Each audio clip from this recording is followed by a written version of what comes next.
Hola, nuestro grupo está conformado por Michael, José, Juan y Julián, y en este video les hablaremos sobre el taladrado y el fresado. Comenzando por el taladrado. El taladrado es una operación de maquinado que se usa para crear agujeros redondos o circulares por arranque de viruta en una pieza de trabajo que en principio va a ser de cualquier material, pero en este video nos vamos a centrar en el metal o en los metales. En la imagen observamos un ejemplo de una pieza taladrada. El taladrado se realiza por lo general con una herramienta cilíndrica rotatoria que se llama broca. Esta broca va a avanzar dentro de la pieza de trabajo para formar un agujero donde el diámetro de ese agujero va a estar determinado por el diámetro que tenga la broca. El taladrado se realiza en una prensa taladradora, aunque hay muchos otros tipos de máquinas y herramientas que pueden ejercer esta operación. Y en la imagen podemos observar una prensa donde se indica la broca y además podemos ver brocas de distintos diámetros. Aquí en estas imágenes podemos ver cómo se realizaba el taladrado en tiempos anteriores. Estas tres máquinas son totalmente manuales, pero en teoría el principio o la física que hay detrás de la función de taladrado es la misma, solo que con menos complejidad porque en este caso no se disponía de un dispositivo motriz. Ahora vamos a hablar de las condiciones de corte, que es toda la parte matemática que involucra el proceso. Entonces tenemos primeramente una cantidad conocida como velocidad de corte, que en esta operación de taladrado es la velocidad superficial en el diámetro exterior de la broca. Y pues aquí cabe mencionar que se especifica de esta forma por conveniencia, aunque en realidad casi todo el corte se va a realizar a las velocidades más bajas que van a estar cercanas al eje de rotación. Entonces, para fijar una velocidad deseada de corte en el taladrado es necesario determinar la velocidad de rotación de la broca por el diámetro. Por tanto, tenemos la fórmula que ven en pantalla, que es n igual a v sobre pi por d, donde n va a representar las revoluciones sobre minuto de la broca o del lucillo, v representa la velocidad de corte que ya mencionamos en milímetros sobre minuto, y d va a representar el diámetro de la broca en milímetros. Ahora, en el taladrado, el avance, que en este caso lo vamos a denotar por la letra F, y va a tener unidades de milímetros sobre revolución y va a indicar cuánto avanza el corte por cada revolución de la broca. Y este avance lo podemos convertir a velocidad de avance si utilizamos la ecuación en pantalla, que es F sub r igual a n por F, donde F sub r va a representar la velocidad de avance en milímetros sobre minuto, F representa el avance en milímetros sobre revolución y n va a representar la velocidad de rotación que ya vimos anteriormente. Aquí como dato adicional, podemos mencionar que las velocidades recomendadas son proporcionales al diámetro. ¿Esto qué quiere decir? Que los avances más altos los vamos a conseguir con brocas de diámetro más grande. Bien, hay dos tipos de agujeros taladrados. Tenemos los agujeros completos y los agujeros ciegos. En los agujeros completos la broca sale en el lado opuesto del trabajo y en los agujeros ciegos no va a pasar esto. Ahora, el tiempo de maquinado requerido para trabajar un agujero completo, es decir, que la broca pase el trabajo o pase completamente el trabajo, se puede determinar con la fórmula que vemos en pantalla. T sub m es igual a T más A sobre F sub r, donde T sub m va a representar el tiempo de maquinado en minutos, T representa el espesor del trabajo, o sea, de la pieza, en milímetros, F sub r representa la velocidad de avance en milímetros sobre minutos, y A va a representar la tolerancia de aproximación. Esta tolerancia de aproximación toma en cuenta el ángulo de la punta de la broca. Como vimos en la segunda diapositiva, las brocas terminan en una punta con un cierto ángulo. Y esa tolerancia de aproximación va a representar la distancia que la broca debe avanzar dentro del trabajo antes de alcanzar el diámetro completo de la broca.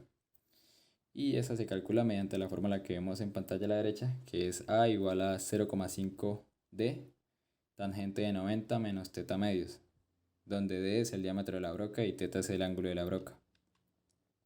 Ahora, para el tiempo de maquinado en agujeros ciegos, la cosa es más sencilla, ya que vamos a partir de definir una distancia d que va a estar medida desde la superficie de trabajo hasta la punta del agujero.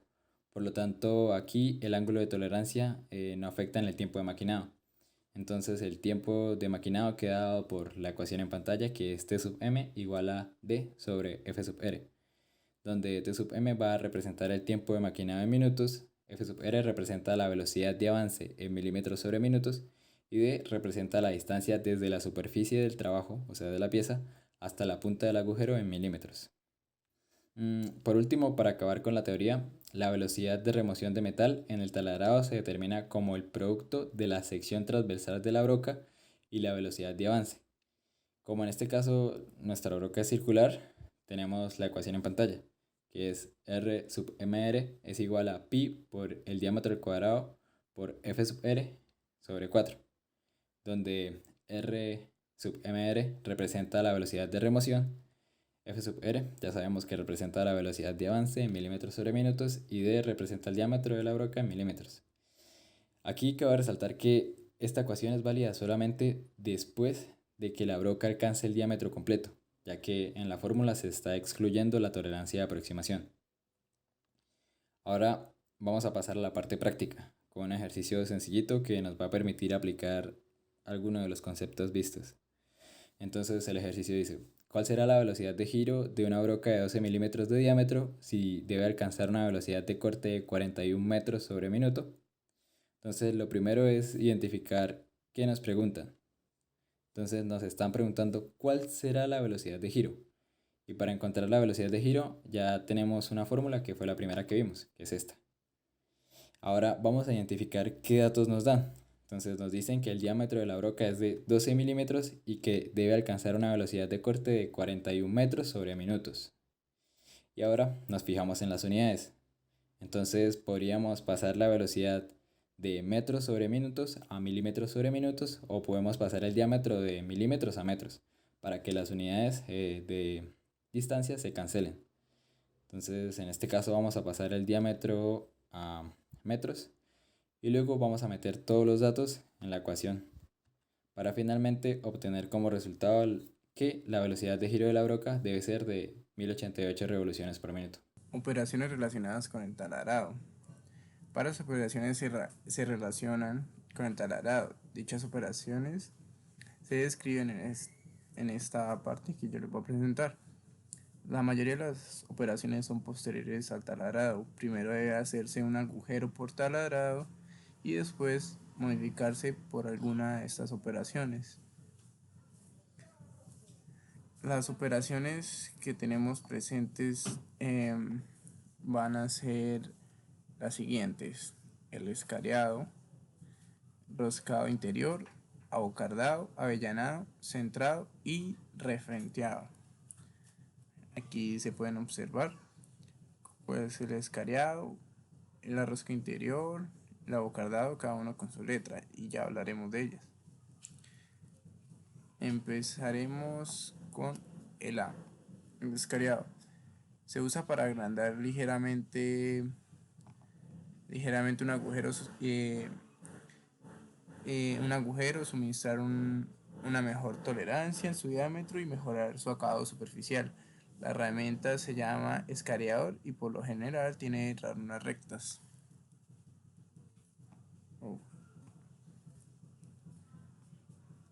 Aquí podemos ver el rascado interior. Esta operación se realiza por medio de un machuelo, que es este que está acá en la parte derecha, la imagen. Este se llama machuelo y se usa para cortar una rosca interior en un agujero existente.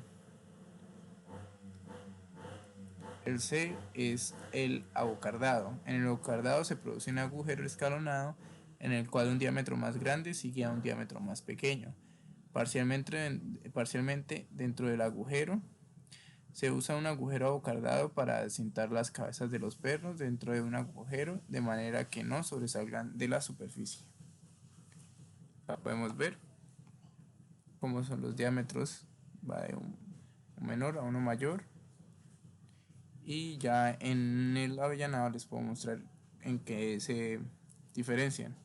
El avellanado es casi similar pero al abocardado, pero en vez de ser recto, tiene una forma cónica, lo cual se puede observar acá, que al perforar, acá se observa que realiza una forma cónica, al contrario del abocardado. Al contrario no, sino que a diferencia del abocardado va a ser una perforación recta acá, ¿sí? O rectangular, ¿sí? Como podemos, lo estoy indicando acá. Em, en, en- eh, me pasé. Seguimos con el centrado. El centrado, también llamado taladrado central, esta operación taladra un agujero inicial para establecer con precisión el lugar donde se taladrará el siguiente agujero. La herramienta se llama broca de centros. La operación en el centrado, a diferencia de las otras, bueno, el centrado y el refrenteado, eh, a diferencia de las otras, no necesitan que se taladre primero, ¿sí? Porque como vamos en el escareado, en la rosca interior y los otros, sí se necesita, acá lo podemos observar, sí se necesita que se perfore primero, se taladre primero y luego sí se sigue con esta operación. En cambio en el centrado no se necesita. Mm, eh, en la imagen derecha se puede observar lo que se llama la broca de centros, que se utiliza para realizar el centrado. El refrenteado es una operación similar al fresado que se usa para suministrar una superficie maquinada plana en la pieza de trabajo en un área localizada. Aquí podemos observar. Ahora seguimos con prensas taladradoras. Las prensas taladradoras, la máquina estándar para taladrar, como ya puede ser obvio. Hay varios tipos de prensas taladradoras, de los cuales la básica es la vertical. El taladro vertical se mantiene sobre el piso y está formado por una mesa para sostener la pieza de trabajo, un cabezal de taladro con un huesillo mecanizado para la broca y una base y columna para soporte. Acá la podemos observar, es la figura de la parte superior. Esta se llama una taladradora vertical.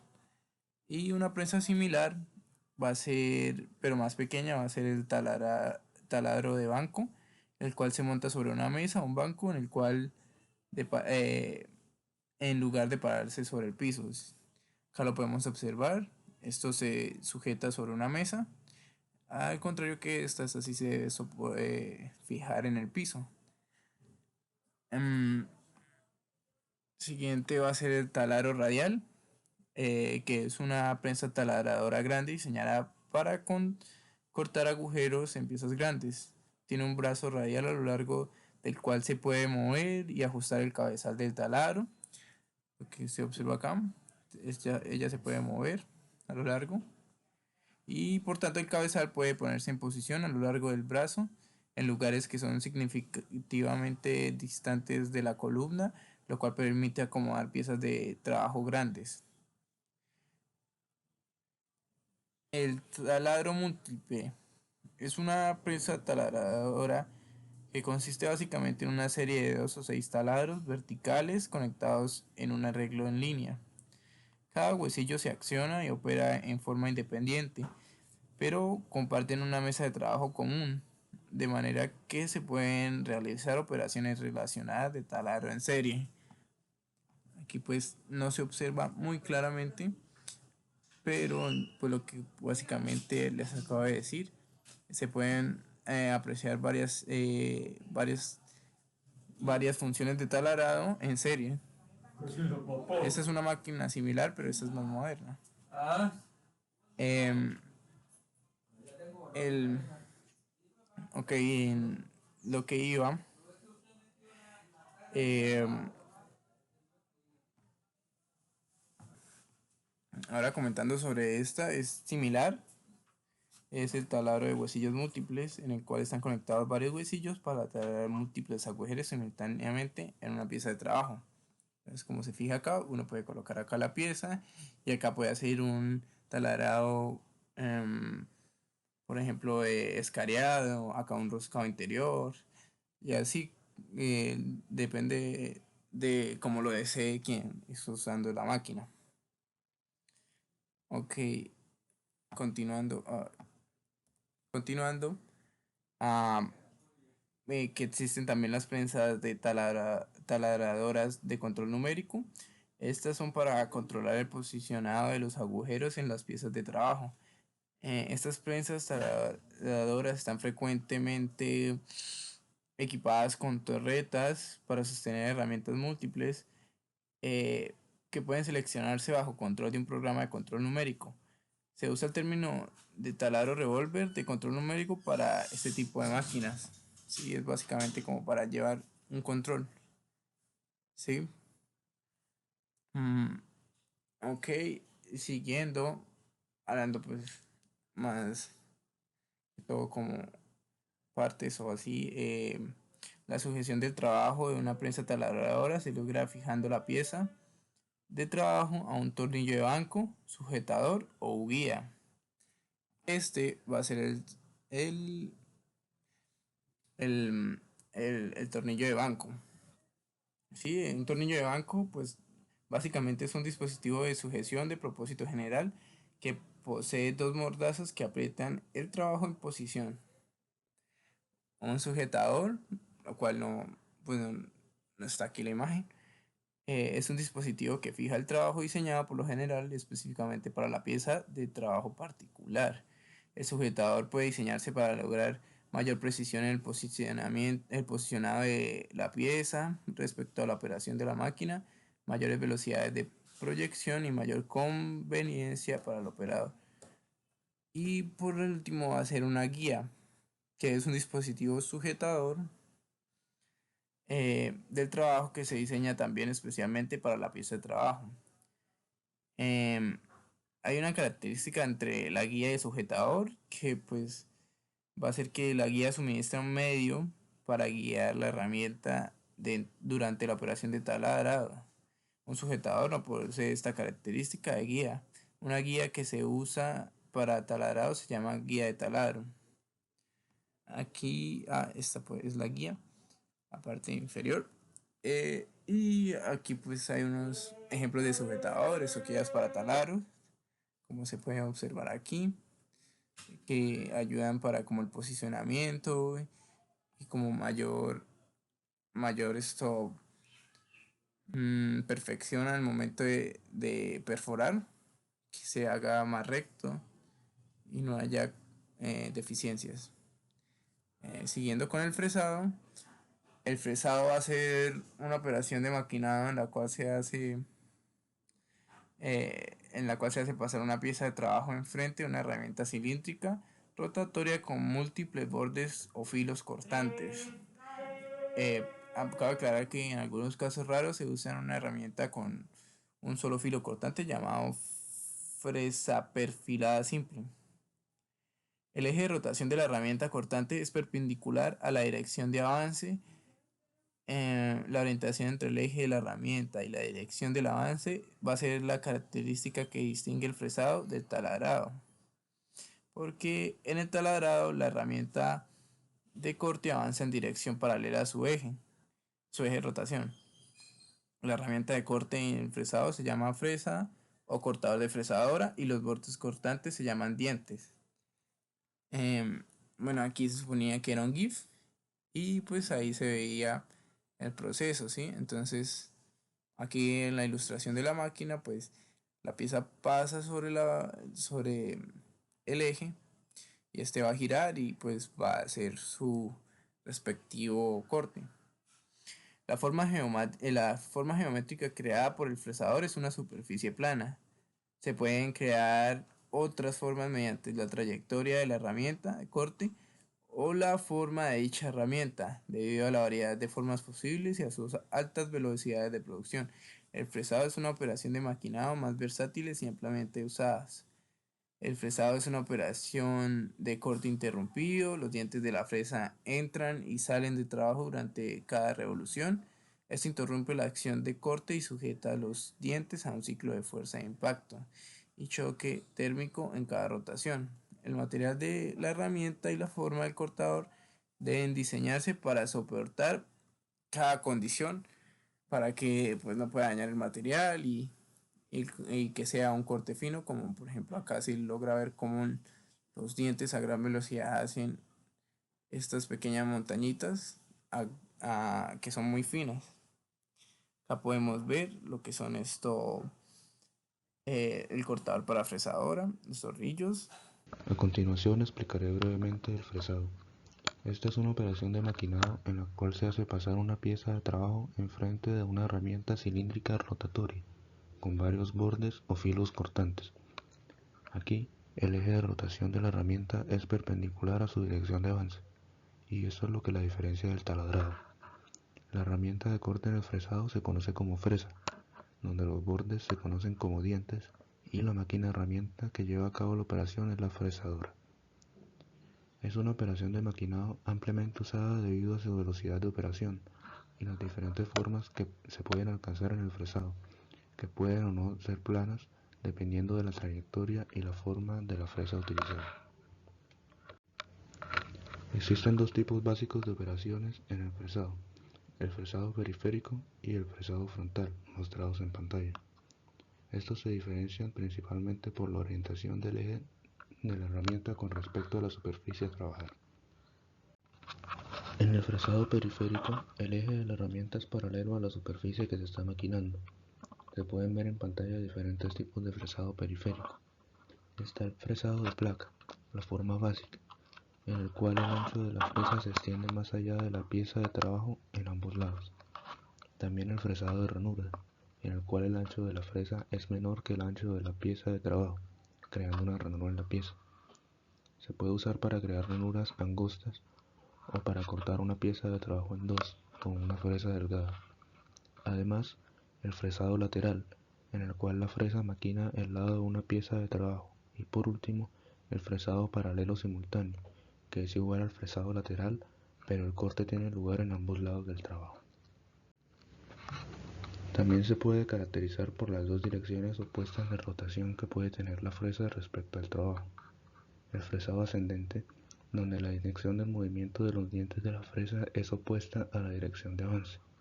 Aquí la viruta comienza muy delgada y aumenta su espesor durante el paso del diente. Y el fresado descendente, donde la dirección de movimiento de los dientes es igual a la dirección de avance. Produce viruta que comienza gruesa y va reduciendo su espesor, además de tener una menor longitud.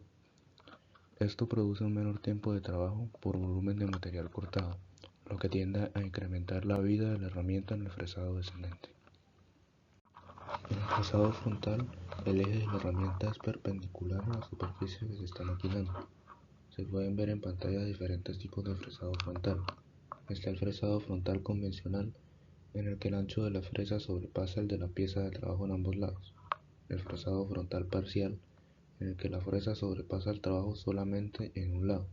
También el fresado terminal, en el cual el diámetro de la fresa es menor que el ancho del trabajo, cortando una ranura dentro de la pieza.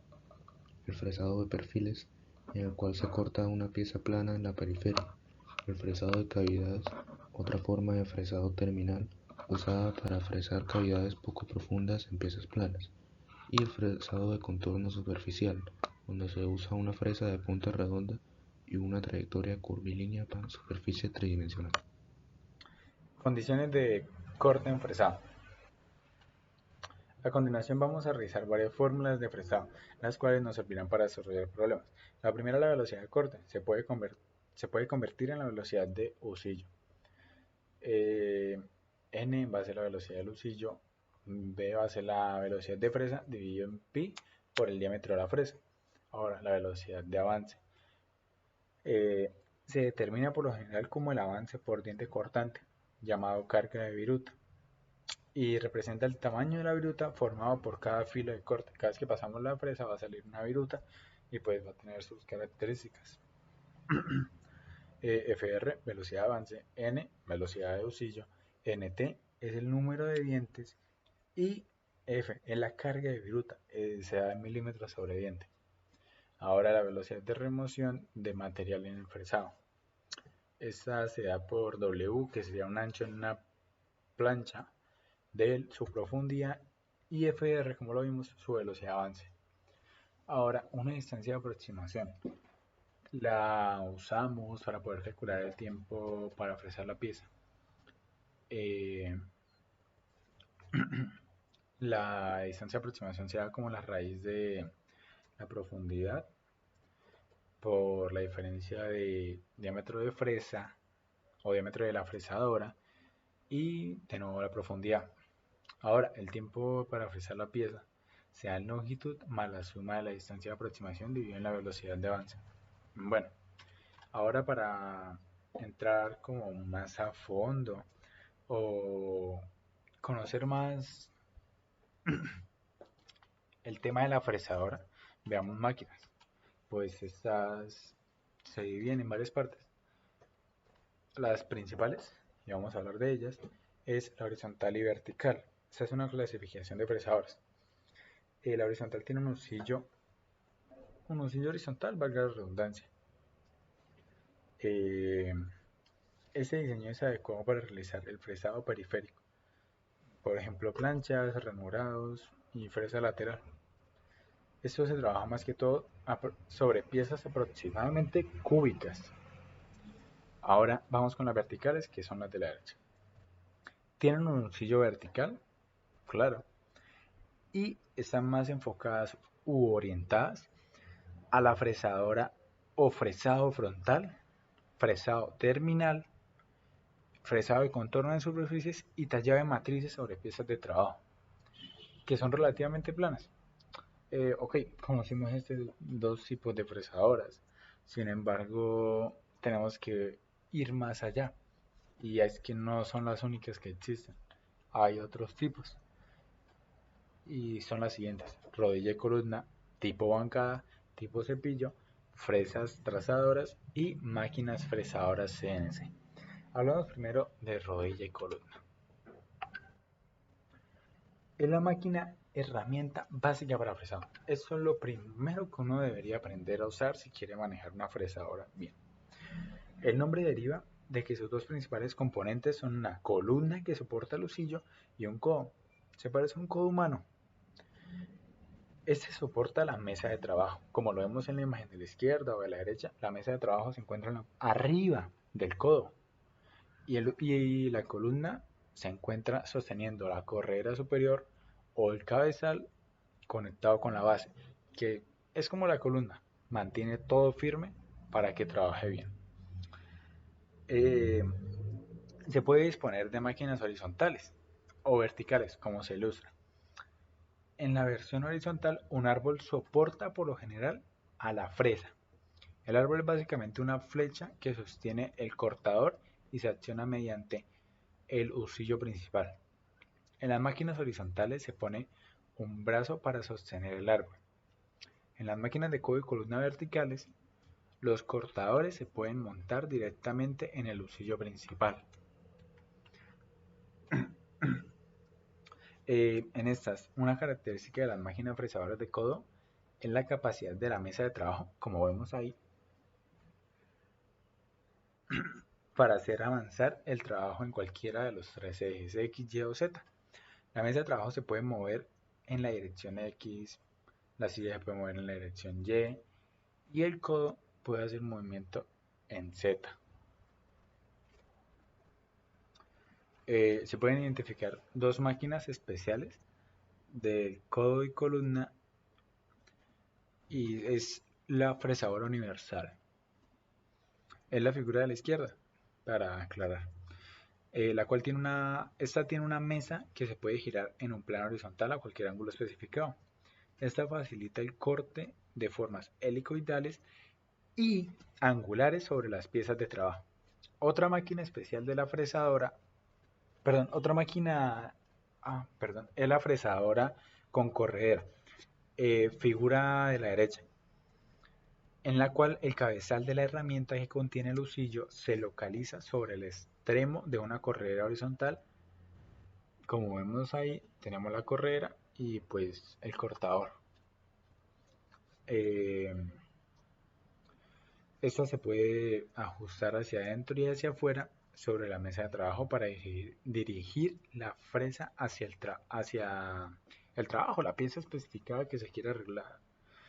El cabezal de la herramienta se puede girar también para lograr una orientación angular de la fresa hacia el trabajo. Estas características aportan considerablemente versatilidad en el maquinado de varias formas de trabajo. Ahora pasemos al siguiente tipo,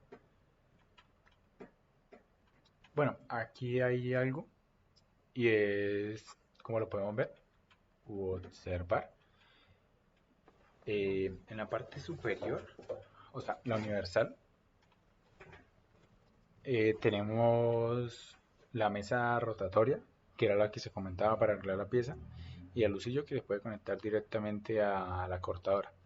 Y a la izquierda tenemos la corredera que pues funciona de la otra manera. Bueno, ahora vamos con el tipo de bancada. Se diseñan para la producción en masa, más que todo. Están construidas con mayor rigidez que las máquinas de codo y columna y permiten las velocidades de avance más críticas, y las profundidades de corte se necesitan para las altas velocidades de remoción de material. La construcción característica de las máquinas fresadoras tipo banca se muestra en la figura que tenemos al frente. La mesa de trabajo está montada directamente a la bancada, como vemos ahí. En lugar de la codo y columna, pues es menos rígido. Bueno, esta construcción limita el posible movimiento longitudinal de la mesa para pasar el trabajo por delante de la fresa. La fresa está montada en un cabezal de husillo que puede ajustarse verticalmente a lo largo de la columna de la máquina. Las máquinas de bancada con un solo husillo se llaman máquinas simplex, como se ve en la figura, y están disponibles en modelos verticales u horizontales. Las fresadoras duplex usan dos cabezales de husillo, las cuales se posicionan por lo general horizontalmente sobre los lados opuestos de la bancada para realizar operaciones simultáneas durante un avance de trabajo. Las máquinas triplex añaden un tercer husillo montado verticalmente sobre la bancada para darle mayor capacidad a la máquina.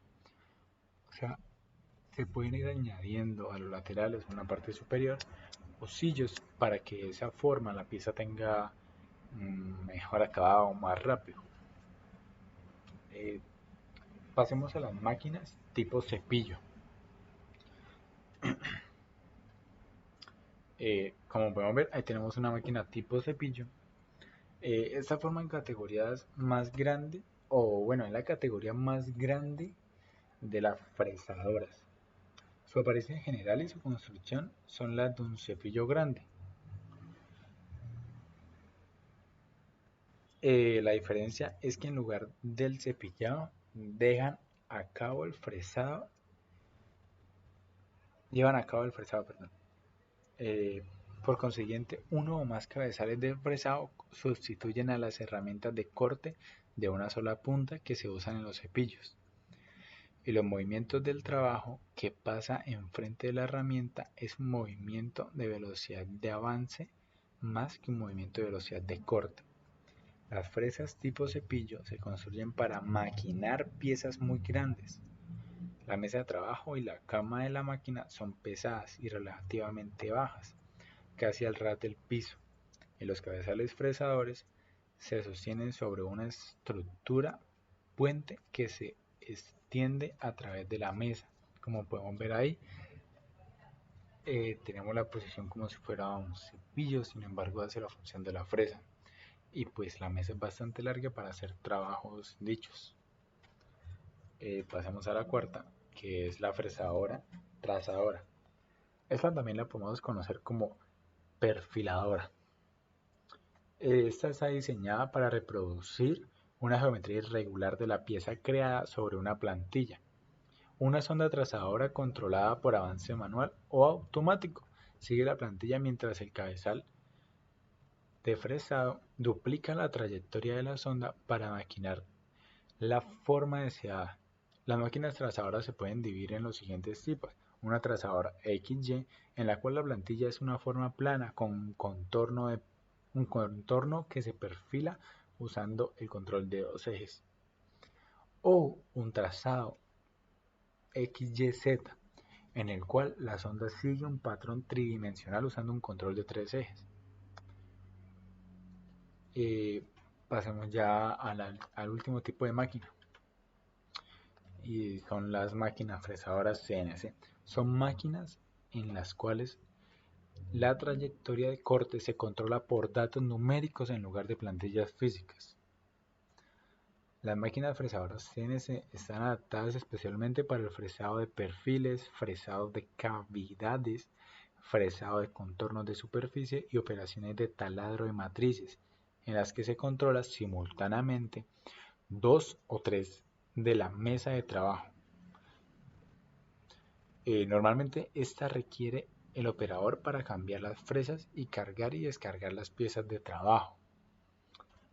Visto las máquinas, visto el fresado, vamos a discutir un ejercicio y es el siguiente.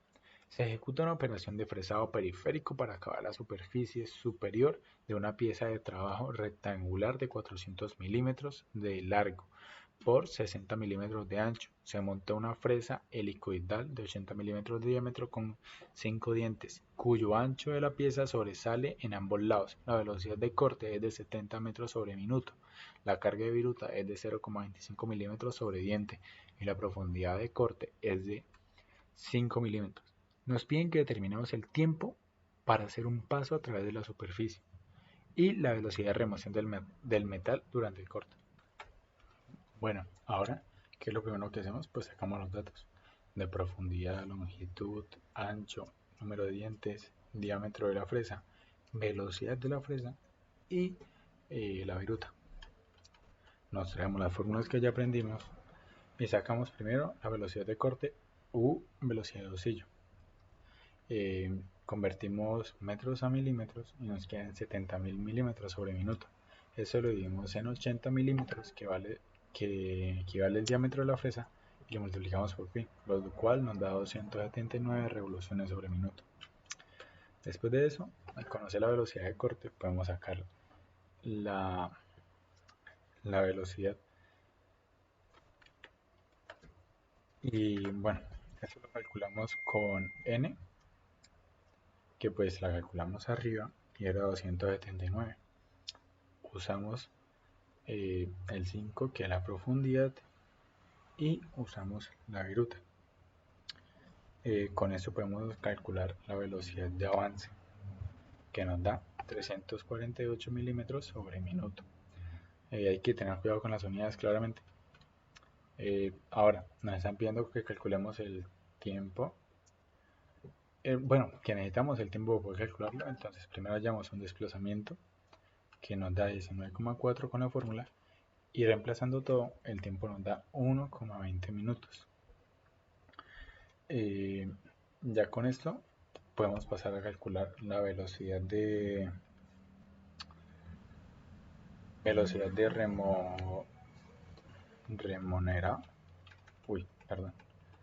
calcular la velocidad de remoción del metal durante el corte.